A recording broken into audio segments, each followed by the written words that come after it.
अस्सलाम वालेकुम स्टूडेंट्स, कैसे हैं आप लोग। उम्मीद करता हूँ खैरियत से होंगे। तो आज हमारा टॉपिक होगा डीएनए। हम डीएनए के स्ट्रक्चर के ऊपर भी बात करेंगे, वाटसन क्रिक मॉडल के ऊपर, और डीएनए के यूनिट्स आपस में कैसे लिंक करते हैं, इन सारी चीज़ों को हम डिस्कस करेंगे। लेक्चर शुरू करते हैं। डीएनए क्या होता है? डीएनए का पूरा नाम है डीऑक्सीराइबोन्यूक्लिक एसिड। इससे पहले मैंने पिछले लेक्चर में आपको डीएनए के बिल्डिंग ब्लॉक का इंट्रोडक्शन दिया है, तो पहले आप वो लेक्चर सुन लीजिए ताकि आपको ये लेक्चर कंप्लीटली समझ आ जाए। अच्छा जी, जो डीएनए के बिल्डिंग ब्लॉक है उनकी मिसाल है ईंटों जैसी। जैसे ईंटें मिलकर दीवार बनाती हैं, तो डीएनए के भी छोटे छोटे यूनिट्स होते हैं और वो यूनिट कहलाते हैं न्यूक्लियोटाइड। वो आपस में लिंक करते हैं, लिंक करते करते एक स्ट्रैंड बनाते हैं। उस स्ट्रैंड को कहते हैं पॉलीन्यूक्लियोटाइड। पॉली का मतलब है मैनी, न्यूक्लियोटाइड का मतलब है डीएनए के यूनिट्स, बहुत सारे न्यूक्लियोटाइड। तो डीएनए दरअसल एक नहीं बल्कि दो न्यूक्लियोटाइड्स पर मुश्तमिल होता है, दो स्ट्रैंड, वो आपस में एक दूसरे के एंटी पैरेलल होते हैं। अब ये सारा कुछ कैसे कंप्लीट होता है, इसके लिए फर्स्ट ऑफ ऑल डीएनए का इंट्रोडक्शन। DNA is a heredity material, विरासती मादा है, आपको पता ही है, that control all properties and potential activities of cell. आपके सेल ने क्या करना है, कब प्रोटीन बनानी है, कब इंजाइम बनाने हैं, कब डिवाइड करना है, कब डिवाइड नहीं करना, कब सेल ने इंजाइम सिक्रीट करने हैं, ये सारा कुछ डीएनए ही कंट्रोल करता है। कैसे? डीएनए के अंदर जीन्स होते हैं, डीएनए उन जीन्स को एक्सप्रेस करता है, एंजाइम्स बनवाता है, प्रोटीन्स बनवाता है, फिर सेल कोई भी अपनी एक्टिविटी परफॉर्म करता है। अच्छा भाई, डीएनए की composition made up of 4 type of D nucleotide. जब ये शुरू में डी आ गया तो इसका मतलब होगा डीऑक्सीराइबोस शुगर। तो डीएनए का ये एक न्यूक्लियोटाइड है। इसका स्ट्रक्चर कैसे बनता है ये मैं पिछले लेक्चर में समझा चुका हूँ। इसमें ये 3 चीज़ें आपको नज़र आ रही है। ये है फॉस्फेट ग्रुप PO4, ये है नाइट्रोजीनस बेस, और ये है शुगर। कौन सी शुगर? डीऑक्सीराइबोस। DR लिख देता हूँ समझाने के लिए, ठीक है। तीनों चीज़ें मिलेंगी, एक न्यूक्लियोटाइड बनेगा। डीएनए में 4 किस्म के न्यूक्लियोटाइड होते हैं। क्यों? क्योंकि बेसिस की 4 टाइप्स है। बेसिस एडेनिन भी हो सकती है, गुआनिन भी, थाइमीन भी, साइटोसिन भी। अब स्टूडेंट्स यहाँ पे ए भी हो सकती है, ए वाला न्यूक्लियोटाइड भी, जी अगर हो तो जी वाला न्यूक्लियोटाइड होगा, टी हो तो टी वाला न्यूक्लियोटाइड, सी हो तो सी वाला न्यूक्लियोटाइड। तो 4 किस्म के न्यूक्लियोटाइड है। अगर ए लगी हुई हो तो उसको बोलेंगे डी एडिनोसिन मोनोफॉस्फेट, डी लगी हुई हो डी गुआनोसिन मोनोफॉस्फेट, अगर गुआनिन लगी हुई हो, साइटोसिन लगी हुई हो साइटिडीन मोनोफॉस्फेट, थाइमीन लगी हुई हो थाइमिडीन मोनोफॉस्फेट। सब न्यूक्लियोटाइड ऐसे ही होते हैं, फर्क सिर्फ यहाँ पे आता है बेस। यहाँ पे मैंने जनरल बेस लिखा है, अगर कोई सी भी बेस लगा दे फिर उसका नाम, फॉर एग्जांपल अगर मैं एक न्यूक्लियोटाइड यहाँ पे बनाऊँ, उसके साथ राइबोस शुगर, यहाँ पे जी लगा दूँ और यहाँ पे लगा दूँ फॉस्फेट ग्रुप, तो ये बन गया एडिनोसिन, डी गुआनोसिन मोनोफॉस्फेट। एक ही फॉस्फेट हो तो मोनोफॉस्फेट है। अच्छा, थोड़ा सा इन न्यूक्लियोटाइड की फॉर्मेशन पे बात कर लेते हैं। न्यूक्लियोटाइड कैसे बनते हैं? आसान है, देखिए ये बेसिस हमारे पास है adenine, guanine, cytosine, thymine. RNA के अंदर एक और भी होती है यूरासिल, उसको भी देख लेते हैं। अच्छा जी, बेसिस न्यूक्लियोसाइड बनाती हैं। न्यूक्लियोसाइड क्या होता है? जब बेस और शुगर मिलती है, ठीक है, ये आपके पास नाइट्रोजिनस बेसिस है, जब इसके साथ शुगर मिलेगी, राइबोस शुगर मिलेगी, फिर आपके पास न्यूक्लियोसाइड बनता है। जैसे कि एडेनिन के साथ जब पेंटोस शुगर मिली, एडिनोसिन, गुआनिन के साथ मिली गुआनोसिन, साइटोसिन के साथ मिली साइटिडीन, थाइमीन के साथ मिली थाइमिडीन, ऐसे यूरासिल के साथ मिलती तो यूरिडीन बनना था। यहाँ पे याद रखें, अगर यहाँ पे ये शुगर में राइबोस शुगर हो फिर आप इसका नाम ऐसे ही लिखते हैं एडिनोसिन। लेकिन अगर इसमें फॉर एग्जांपल यहाँ पे शुगर डीऑक्सीराइबोस हो तो शुरू में डी लगा दिया जाता है, डी एडिनोसिन। ओके, तो डीएनए में क्योंकि डीऑक्सीराइबोस शुगर होती है तो डीएनए के न्यूक्लियोटाइड के स्टार्ट में हमने सब में डी लगाया।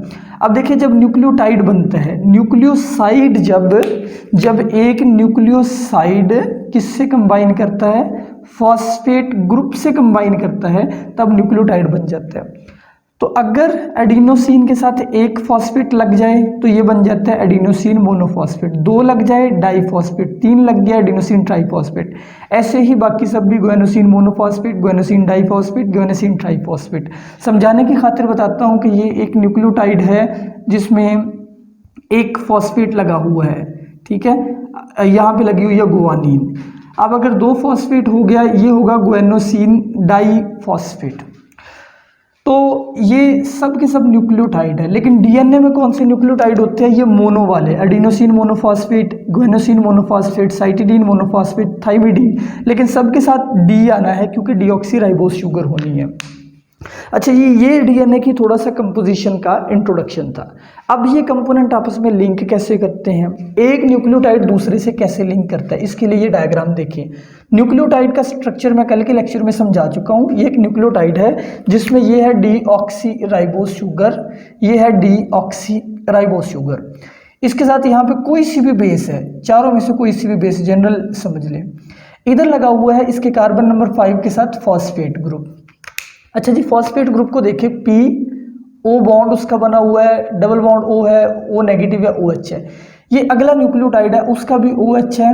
और ये जो ऊपर वाला न्यूक्लियोटाइड है, इसके थर्ड कार्बन पे क्या मौजूद है? एक ओ एच। थर्ड कार्बन पे पहले न्यूक्लियोटाइड के ओ एच। ये जो नीचे वाला न्यूक्लियोटाइड है, इसके फॉस्फेट ग्रुप के पास भी ओ एच है। तो स्टूडेंट यहाँ पे रिएक्शन होगा और वाटर एलिमिनेट होगा। ठीक है, वाटर एलिमिनेट होगा, यानी एक साइड से ओ एच निकल जाएगा और एक साइड से H निकल जाएगा, और इन दोनों में O और C में बॉन्ड बन जाएगा थर्ड कार्बन में। इस बॉन्ड का नाम होता है फॉस्फोडाइईस्टर बॉन्ड। फॉस्फोडाइईस्टर बॉन्ड, आसान लफ्जों में the bond which links two nucleotide is called phosphodiester bond. The bond which links two nucleotide together is called phosphodiester. और नतीजे में जो कंपाउंड बना है इसका नाम है डाई न्यूक्लियोटाइड। जब 2 न्यूक्लियोटाइड लिंक करें, डाई न्यूक्लियोटाइड। इसी तरीके से ये जो दूसरा न्यूक्लियोटाइड है, इसके एंड पे फिर से यहाँ पे OH ग्रुप मौजूद है थर्ड कार्बन पे। तो एक तीसरा न्यूक्लियोटाइड अगर नीचे से आए, अगेन उसके टॉप के ऊपर क्या मौजूद होगा? उसके फॉस्फेट के पास OH, तो वो भी यहाँ पे लिंक कर सकता है, फॉस्फोडाइईस्टर बॉन्ड बना सकता है। इस बॉन्ड को फॉस्फोडाइईस्टर बॉन्ड इसलिए कहते हैं क्योंकि ईस्टर बॉन्ड होता है ऑक्सीजन का बॉन्ड। यहाँ पे एक साइड पे है POC, इधर भी है POC, दोनों साइडों से POC बॉन्ड है, इसलिए इसको कहते हैं फॉस्फोडाइईस्टर, यानी 2 ऑक्सीजन वाले बॉन्ड और बीच में फॉस्फेट। अब आपको एक कॉमन डाई न्यूक्लियोटाइड की एग्जांपल दिखाता हूँ। एक कॉमन डाई न्यूक्लियोटाइड जो हमारे सेल्स में पाया जाता है वो है NAD। क्या है? NAD, nicotine amide adenine dinucleotide. ये क्या है? Nicotine amide adenine dinucleotide. ये एक कोएंजाइम होता है जो हाइड्रोजन और इलेक्ट्रॉन को एक्सेप्ट करके NADH बन जाता है। एक मॉलिक्यूल से इलेक्ट्रॉन को लेके दूसरे को ट्रांसफर करता है, इसलिए ये कोएंजाइम है, इलेक्ट्रॉन ट्रांसपोर्ट चेन में इस्तेमाल होता है। अब इसके स्ट्रक्चर में देखिए, इसके स्ट्रक्चर में ये नीचे वाला न्यूक्लियोटाइड है, यहाँ पे राइबोस शुगर है, फिर एडेनिन लगी हुई है, फिर फॉस्फेट है। ये अगले के साथ लिंक है फॉस्फोडाइईस्टर बॉन्ड के साथ, यहाँ पे भी फॉस्फेट ग्रुप पे शुगर है, लेकिन यहाँ पे जो बेस है इसका नाम है निकोटीन। निकोटीन, जिसके स्ट्रक्चर में डबल बॉन्ड O आ रहा है और NH2 है और एक नाइट्रोजनस रिंग आ रहा है। तो ये निकोटीन है, इसको इसलिए कहते हैं निकोटीन अमाइड। ये वाला ग्रुप जो है अमाइड ग्रुप है। एडेनिन, इसमें एडेनिन भी है, तो डाई न्यूक्लियोटाइड, क्योंकि ये 2 न्यूक्लियोटाइड आपस में लिंक कर चुके हैं, एक बेस जो है वो एडेनिन, दूसरी निकोटीन, तो nicotinamide adenine dinucleotide, ये इसकी एग्जाम्पल है। अच्छा जी, आगे डीएनए के स्ट्रक्चर के ऊपर बात करते हैं। अच्छा स्टूडेंट, डीएनए का जो स्ट्रैंड है, अब वो कैसे बनता है? जब 2 न्यूक्लियोटाइड लिंक कर जाते हैं, मैंने आपको बताया कि दूसरे न्यूक्लियोटाइड के एंड पे फिर से क्या मौजूद है? तीसरे कार्बन के साथ OH। इस एंड को कहते हैं, जो इस डाई न्यूक्लियोटाइड का ये एंड है, ये 3 प्राइम एंड है, इसको कहते हैं 3 प्राइम एंड। एक अगला न्यूक्लियोटाइड यहाँ से आके लिंक कर सकता है, 3 न्यूक्लियोटाइड जुड़े ट्राई न्यूक्लियोटाइड बनता है, बहुत सारे चेन में जुड़ जाए उससे बनता है पॉलीन्यूक्लियोटाइड। तो डीएनए दरअसल 2 पॉलीन्यूक्लियोटाइड पे मुश्तमिल होता है, जैसे आप यहाँ पे देख रहे हैं। ठीक है, इस पे थोड़ी देर में बात करते हैं। फिलहाल पहले डीएनए के ऊपर है एरवन शरगाफ का वर्क ऑफ एरवन शरगाफ। ये एक साइंटिस्ट था, 1951 में इसने डीएनए के मुख्तलिफ जानदारों के सैंपल्स लिए और उनको लेबॉर्ट्री के अंदर टेस्ट किया, उनकी कंपोजिशंस मालूम की और उनकी रेशियोज मालूम की। तो इसने देखा कि डीएनए कहीं से भी लिया जाए उसमें एडेनिन और थाइमीन इक्वल होते हैं। फिर इसने देखा कि गुआनिन और साइटोसिन इक्वल होते हैं। अच्छा, अगर हम इन दोनों इक्वेशंस को जमा कर दें तो इसने ये भी कहा था, इन दोनों की ये जो लेफ्ट साइड और राइट साइड है इसको जमा कर दे तो A + G = C + टी, ये भी आ रहा है।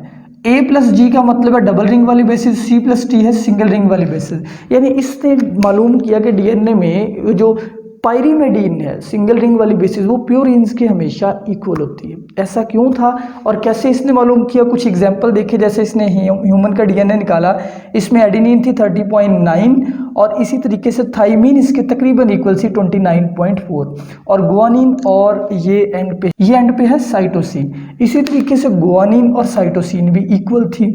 जीसी देखिए 19.9 19.8। इसी तरीके से बाकी सारे भी, आप ये बुक में टेबल बना हुआ है वहाँ से आप देख सकते हैं। अच्छा, ये ऐसा क्यों होता है? ये ऐसा इसलिए होता है कि डीएनए का बाद में स्ट्रक्चर मालूम हुआ काफ़ी देर 1953, 2 साल बाद। उससे पहले इस बंदे ने मालूम कर लिया था कि एडेनिन थाइमीन इक्वल होते हैं, क्योंकि एडेनिन हमेशा डीएनए में थाइमीन से बॉन्ड बनाती है। अब डीएनए का स्ट्रक्चर देखते हैं वाटसन क्रिक मॉडल के अकॉर्डिंग। वाटसन और क्रिक कौन थे? इन दोनों से पहले मैं दो नाम आपको और बताना चाहता हूँ। एक का नाम है मॉरिस विल्कन, एक का नाम है रोजालिंड फ्रैंकलिन। मॉरिस विल्कन दरअसल एक ब्रिटिश बायोकेमिस्ट था, यानी बरतानिया में रहने वाला एक बायोकेमिस्ट्री का एक जाना माना प्रोफेसर था। अब वो अपनी लैब के अंदर एक्सपेरिमेंट किया करता था कैम्ब्रिज यूनिवर्सिटी में। उसकी एक स्टूडेंट भी थी उसके साथ जिसका नाम था रोजालिंड फ्रैंकलिन। डेथ हो गई थी इसकी कैंसर की वजह से। और ये जो मॉरिस विल्कन है जिसकी लेबोरेटरी थी, वो जो एक्सपेरिमेंट करता था, उसने क्या किया, उसने डीएनए की एक्सरे डिफ्रैक्शन करवाई। एक्सरे डिफ्रैक्शन ये होती है कि इसने डीएनए के पहले तो फाइबर्स लिए बारीक और फिर उन फाइबर्स के ऊपर एक्सरेज गिराई। जब एक्सरेज डीएनए से टकराई तो जो डीएनए के जो स्ट्रैंड थे उनसे टकरा के वो बेंट हो गई, मुड़ गई, और उन्होंने पीछे एक फोटोग्राफिक फिल्म पे डीएनए की तस्वीर बना दी। बिल्कुल ऐसे ही जैसे लाइट पड़ती है, मैं अपना हाथ लाइट के आगे करूं तो पीछे तस्वीर बन रही है, क्योंकि मेरे हाथ से लाइट गुजर नहीं रही, साइडों से गुजर रही है। तो ऐसे ही डीएनए से मॉलिक्यूल्स टकराते हैं, एक्सरेज के कुछ गुजर जाते हैं, कुछ बेंट हो जाते हैं, कुछ रिफ्लेक्ट हो जाते हैं, उससे फोटोग्राफिक फिल्म पे डीएनए की इमेज बनती है। पहली बार इसने डीएनए का स्ट्रक्चर मालूम किया। अब इनके पब्लिश करवाने से पहले, यानी मॉरिस विल्कन ने डीएनए के थ्रेड्स बनाए थे और रोजालिंड ने डीएनए की एक्सरे डिफ्रैक्शन की थी। इन दोनों ने डीएनए का एक मॉडल तैयार किया था, लेकिन इनके पब्लिश करवाने से पहले सेम एक्सपेरिमेंट दो और साइंसदानों ने दोहराया, वाटसन और क्रिक नामी साइंसदान, ये भी कैम्ब्रिज यूनिवर्सिटी के ही थे। तो इन्होंने भी सेम एक्सपेरिमेंट किया, डीएनए की एक्सरे डिफ्रैक्शन की, डीएनए का मॉडल तैयार किया और वो पब्लिश करवा दिया। इनका मॉडल पहले पब्लिश हो गया। तो आज हम जो डीएनए मॉडल पढ़ते हैं उसको हम कहते हैं वाटसन क्रिक डीएनए मॉडल। हालांकि इनसे पहले, जेम्स वाटसन से पहले, वो मॉरिस विल्कन और रोजालिंड ने तैयार कर लिया था। खैर, इन सबको नोबेल प्राइज भी मिला है सिवाय रोजालिंड के, क्योंकि रोजालिंड की डेथ हो गई थी और मरे हुए साइंसदान को नोबेल प्राइज नहीं दिया जाता, ये जिंदा को मिलता है। बाकी सबको नोबेल प्राइज मिला है, इन तीनों को डीएनए पे वर्क की वजह से, क्योंकि डीएनए बहुत ही अहम मॉलिक्यूल है। अब डीएनए की वजह से सारी ट्रेड्स कंट्रोल होती है। बहरहाल आगे बात करते हैं। तो वाटसन और क्रिक के मॉडल के मुताबिक ये डीएनए आप देख रहे हैं, इस पे बाद में बात करते हैं। इन्होंने बताया कि DNA is made up of 2 polynucleotide. DNA में एक नहीं 2 पॉलीन्यूक्लियोटाइड है, 2 स्ट्रैंड है, दोनों एक दूसरे के एंटी पैरेलल है। एक अगर ऊपर से नीचे आ रहा है, दूसरा नीचे से ऊपर जा रहा होगा। यूं है डीएनए के 2 स्ट्रैंड, ये एक है, ये दूसरा है। इन्होंने कहा कि वो दोनों स्ट्रैंड एंटी पैरेलल है, इस तरह से उन स्ट्रैंड्स को कहते हैं एंटी पैरेलल अगर वो उल्टे हों, और उसमें बेसिस पॉइंटिंग इनवर्ड। इन दोनों स्ट्रैंड्स में अंदर वाली साइड पे होंगी नाइट्रोजिनस बेसिस, और बैकबोन यानी कि जो बाहर वाला स्ट्रैंड का हिस्सा है ये बना हुआ होगा फॉस्फेट एंड शुगर का। और हर एक, अब ये स्ट्रक्चर इस पे आ जाते हैं। ये जी देखिए डीएनए का ये एक न्यूक्लियोटाइड है, उसकी शुगर, उसका फॉस्फेट, उसकी एडेनिन बेस। अगला न्यूक्लियोटाइड है, लिंक किया फॉस्फोडाइस्टर बॉन्ड के जरिए, उससे अगला, उससे अगला, उससे अगला, ये बन गया है जी डीएनए का एक स्ट्रैंड। इस स्ट्रैंड में ये इधर 5 वाला जिधर कार्बन है उस एंड को कहते हैं 5 प्राइम एंड, और फिर इस नीचे यहाँ पे ये 3 प्राइम OH है, इसको कहते हैं 3 प्राइम एंड डीएनए का। अब ये दूसरा स्ट्रैंड देखिए, ये भी पॉलीन्यूक्लियोटाइड पे मुश्तमिल है, लेकिन ये उलट है, इसका 3 प्राइम एंड इधर है OH group, this is 3 prime and, और इस साइड पे फॉस्फेट ग्रुप है तो ये 5 प्राइम एंड है। अब इसमें ये जो बैकबोन है, यानी कि ये जो आउटसाइड हिस्सा, ये किसका बना हुआ है, phosphate sugar, phosphate sugar, phosphate sugar, phosphate sugar, इस तरह से। और ये भी देखें sugar phosphate sugar phosphate sugar phosphate, ये आपस में लिंक किए हुए किस बॉन्ड के जरिए, 5 और 3 बॉन्ड्स के जरिए। और अंदर वाली साइड पे है बेसिस। अब जिस तरह से एरवन शर्गाफ ने प्रिडिक्ट किया था कि एडेनिन और थाइमीन की मिकदार बराबर होती है, क्यों बराबर होती है, दोनों आपस में बॉन्ड बनाते हैं। एडेनिन हमेशा थाइमीन के सामने होती है, ये भी वॉटसन और क्रिक ने मालूम किया कि एडेनिन और थाइमीन आमने सामने होती है। इसके लिए आप ये चीज़ याद रखें, एट GC, ये एक लफ्ज़ है एट GC, इसको जहन में रख लें। अगर एडेनिन है तो थाइमीन सामने होगी। बाकी ये मैं आप लोगों को बता चुका हूँ कि एडेनिन डबल रिंग वाली है, ये एडेनिन डबल रिंग वाली है तो सामने सिंगल रिंग। इधर गुआनिन डबल रिंग वाली है, साइटोसिन सिंगल रिंग वाली है। Guanine double ring, cytosine single ring वाली। इस वजह से होता यह है कि डीएनए का जो डायामीटर है हमेशा कांस्टेंट रहता है, यानी दो स्ट्रैंड्स के दरमियान का जो डिस्टेंस है वो कभी कम ज़्यादा नहीं होता। एक साइड पे डबल रिंग बेस है, एक साइड पे सिंगल रिंग, तो दरमियान में मतलब हमेशा 3 रिंग्स ही आने।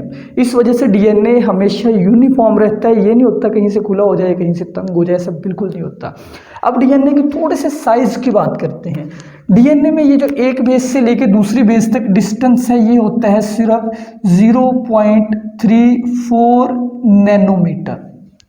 और डीएनए का एक हेलिक्स कितना होता है, यानी डीएनए का एक बल। ये आप इधर भी डीएनए की डायग्राम देख रहे हैं, ये 2 स्ट्रैंड, एक ब्लैक कलर में एक ब्लू कलर में, ब्लैक वाला जो है उसका 5 प्राइम एंड और इधर फिर ऑफ कोर्स 3 प्राइम एंड होगा, दूसरा उसके एंटी पैरेलल है। ये दरअसल सीधे नहीं होते बल्कि ये डबल हेलिक्स की फॉर्म में होते हैं, यानी यू एक स्ट्रैंड बल खाता हुआ जा रहा है, दूसरा भी उसी के अंदर लेकिन उल्टी डायरेक्शन में जा रहा है। अब स्टूडेंट अंदर वाली साइड पे ये बेसिस है, तो 2 बेसिस के दरमियान जो डिस्टेंस है, यानी एक बेस दूसरी बेस कितना है 0.34 नैनोमीटर। और डीएनए का एक जो टर्न है, एक टर्न हम कहते हैं इसको, यहाँ से लेके, यानी ये नीला स्ट्रैंड यहाँ से शुरू हुआ, वापस जहाँ पे पहुँच गया यहाँ तक, तकरीबन यहाँ तक, ये एक पूरा हो गया, यहाँ से चला यहाँ पे वापस आया। या ब्लैक स्ट्रैंड को देखें, यहाँ से चला वापस घूम के यहाँ तक आया, ये एक हेलिक्स है। इसमें 10 बेस पेयर्स होते हैं। कितने बेस पेयर? 10 base pairs. ये अब पेयर्स गिन ले, 1 2 3 4 5 6 7 8 9 10, 10 बेस पेयर्स इसमें है, यानी कि इधर भी बेसिस है उधर भी बेसिस है, बता चुका हूँ कैसे कैसे।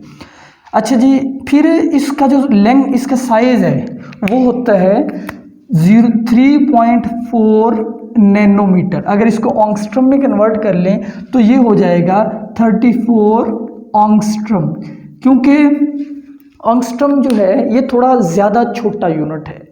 ऑंगस्ट्रम जो है, नैनोमीटर जो है ये 10 की पावर -9 मीटर के बराबर होता है, और ऑंगस्ट्रम 10 की पावर -10 के बराबर होता है। इसलिए जब आप नैनोमीटर को 3.4 नैनोमीटर को ऑंगस्ट्रम में कन्वर्ट करते हैं, आप इसको मल्टीप्लाई करते हैं 10 से, तो ऑफ कोर्स फिर आंसर 34 ऑंगस्ट्रम आ जाएगा।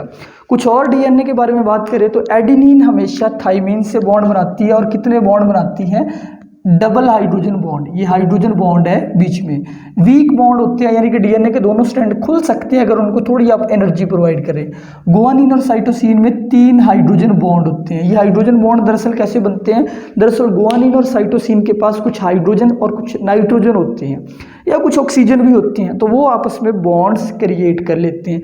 यूं फाइनली डीएनए के 2 स्ट्रैंड अपोजिट हैं, फॉस्फेट शुगर बाहर वाली साइड पे है, बेसिस अंदर वाली साइड पे है, आपस में बेसिस ने बॉन्ड बनाए हुए हैं। कौन से बॉन्ड? Hydrogen bond. और फिर जो डीएनए में अपने बॉन्ड है वो कोवेलेंट बॉन्ड है, ये फॉस्फोडाइस्टर बॉन्ड जो फॉस्फेट और शुगर में है।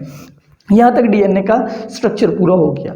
अब कुछ इधर उधर जो इन्फॉर्मेशन लिखी हुई है उस पर बात कर लेते हैं। अच्छा स्टूडेंट, एक इन्फॉर्मेशन ये लिखी हुई है कि डीएनए फिक्स्ड होता है हर स्पीशीज़ में। जैसे कि फॉर एग्जांपल यहाँ पे कार्प और फिश को कंपेयर किया गया है कि कार्प जो है उसके रेड ब्लड सेल में जो डीएनए है, फॉर एग्जांपल यहाँ पे रेड ब्लड सेल को कंपेयर किया गया है 2 चीज़ों के, एक कार्प के एक चिकन के। जो चिकन है उसमें आप देखें तो 2.3 है डीएनए की मिकदार, और जो दूसरी तरफ कार्प है उसमें है 3.3। ये उसका एक नॉर्मल सेल है, डिप्लॉइड सेल है, जिसमें क्रोमोसोम पेयर्स की फॉर्म में है। अच्छा, इसी तरीके से जब इनके गैमीट्स बनते हैं तो उसमें क्रोमोसोम भी आधा रह जाता है। जिस तरह हमारे भी नॉर्मल सेल में क्रोमोसोम 46 होते हैं, लेकिन जब गैमीट यानी एग या स्पर्म बनता है तो उसमें क्रोमोसोम आधे हो जाते हैं। जाहिर बात है, जब क्रोमोसोम आधे होते हैं तो डीएनए भी आधे हो जाते हैं। जैसे यहाँ पे इसका जो रेड ब्लड सेल है, जब ये गैमीट बनाएगा, ये एक नॉर्मल सेल है, इसमें हर सेल में, याद रखें, हर सेल में डीएनए तकरीबन कांस्टेंट होता है, क्योंकि हर सेल में क्रोमोसोम बराबर होते हैं सिवाय गैमीट के। गैमीट में डीएनए की मिकदार आधी हो जाती है। जैसे यहाँ पे इसका जब डीएनए गैमीट बनेगा, तो चिकन की बात कर रहा हूँ, उसमें 1.3 डीएनए की मिकदार आएगी 3, और कार्प में आएगी 1.6, यानी तकरीबन ऑलमोस्ट डीएनए हाफ हो जाता है।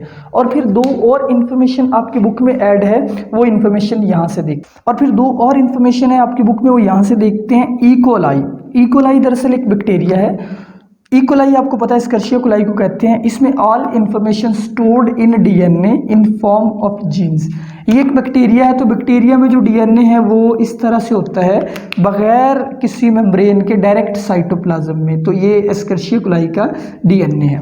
अब उसने बताया हुआ है कि इसमें जो डीएनए है, अगर उसको सारे को निकाल लिया जाए और उसको सीधी लाइन में कर लिया जाए तो वो कितने न्यूक्लियोटाइड्स पे मुश्तमिल है, वो तकरीबन 4.6 मिलियन के करीब है, या फिर 40,39,221 बेसिस, इतने न्यूक्लियोटाइड उसमें है। क्योंकि एक बेस के साथ एक ही न्यूक्लियोटाइड होता है, तो या इसको बेसिस कह ले या न्यूक्लियोटाइड कह ले, सिर्फ एक स्ट्रैंड में ऑलमोस्ट 5 मिलियन के करीब न्यूक्लियोटाइड है।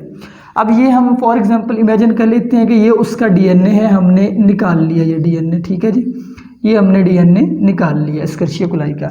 अब वो बता रहा है आगे कि ये जो सारी इंफॉर्मेशन है, ये जो सारा डीएनए उसका हमने सारा निकाल लिया, इसमें छोटे छोटे फिर यूनिट्स होते हैं, उन यूनिट्स को कहते हैं जीन। जैसे डीएनए का ये जो टुकड़ा है, ये किसी खास प्रोटीन को बनाने के लिए है, तो डीएनए का इतना सा टुकड़ा जीन है, ये अगला जीन है, ये अगला, तो टोटल कितने जीन्स होते हैं एस्कर्शिया कोलाई में? 4228 जीन्स होते हैं, यानी इतने एंजाइम या इतनी प्रोटीन्स बनाने की सलाहियत होती है एस्कर्शिया कोलाई में।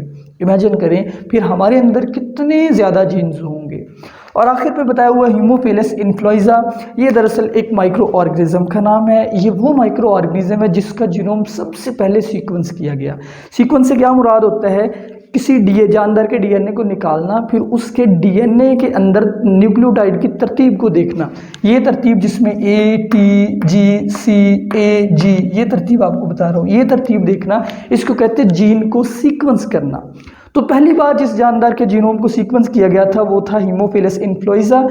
जुलाई 28, 1995 को इसका जीनोम सीक्वेंस किया गया और पब्लिश किया गया। और आप लोगों को पता होगा कि इंसान का जीनोम भी सीक्वेंस हो चुका है। अमेरिका ने 2002 में ह्यूमन जीनोम प्रोजेक्ट के नाम से एक प्रोजेक्ट कंप्लीट किया है और वो प्रोजेक्ट पब्लिश हो चुका है। यानी हमारे अंदर जो 46 क्रोमोसोम है, हर क्रोमोसोम के अंदर जितना भी डीएनए है, उस डीएनए की तरतीब, उसमें जीन्स की तरतीब मालूम की जा चुकी है। तो स्टूडेंट्स, ये था आज का लेक्चर। उम्मीद है आपको सारी समझ आ गई होगी। अगर कोई क्वेश्चन है वो मुझसे ज़रूर कीजिए। अपना ख्याल रखिए। अल्लाह हाफिज़।